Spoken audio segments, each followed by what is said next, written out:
Alright everybody, the Super Bowl is coming up, which means one thing, trailers, and a game that comes along with them. So let's talk about the rumored trailers from franchises we care about and maybe a little bit more of the unexpected side of things. Woo! Super Bowl! I love watching Major League Baseball. The Super Bowl is great. My favorite sport. The way they flick that puck is just outstanding. I tell ya, nobody does it like Scottie Pippen. Go Manchester United! Now that I've clearly explained who my favorite is to win the game, let's talk about the reason we're watching the game. Most of us nerds anyway, and that's for trailers. We love the trailers. We can expect some. I don't know if it's the ones we want. I mean, it could be for all we know. Which brings us to, to the big trailers that people are saying could be appearing here.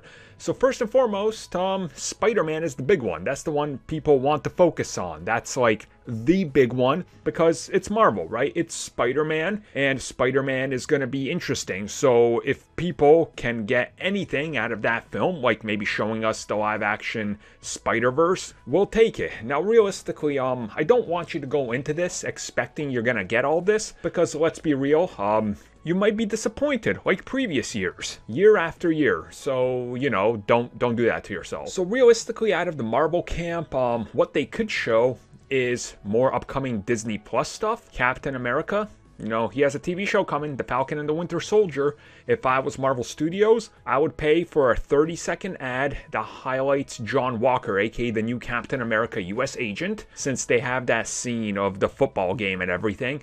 I would make that like a propaganda piece. Maybe they want to, maybe they don't, I don't know, but it's perfect because the series comes out like 2 months after, so it would make sense. Low-key, of course, Marvel's What If, maybe it's just a suite of everything coming from Marvel Studios. On the Sony side of things, Morbius, maybe, but that's been delayed significantly. Venom 2 still hasn't been delayed, so maybe they'll drop the first look there for Venom 2 and shock everybody. And then, of course, there is the Multiverse Spider-Man film. I think that's the, that's the Hail Mary, if you will. And I think this year, there's a more likely scenario of seeing things that are digital get a bigger push because you know that you're releasing it on your own platform.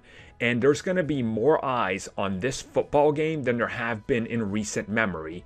And that's because of everything, because of the lockdown, because people aren't going out. They'll be at home. They might just switch it on. So I'm really not going to be surprised if we do get some higher profile trailers and spots because this would be it. But again, I don't think you start to drop like, let's say, a trailer for the new Spider-Man film or even James Bond because they keep getting delayed. It's a waste of money.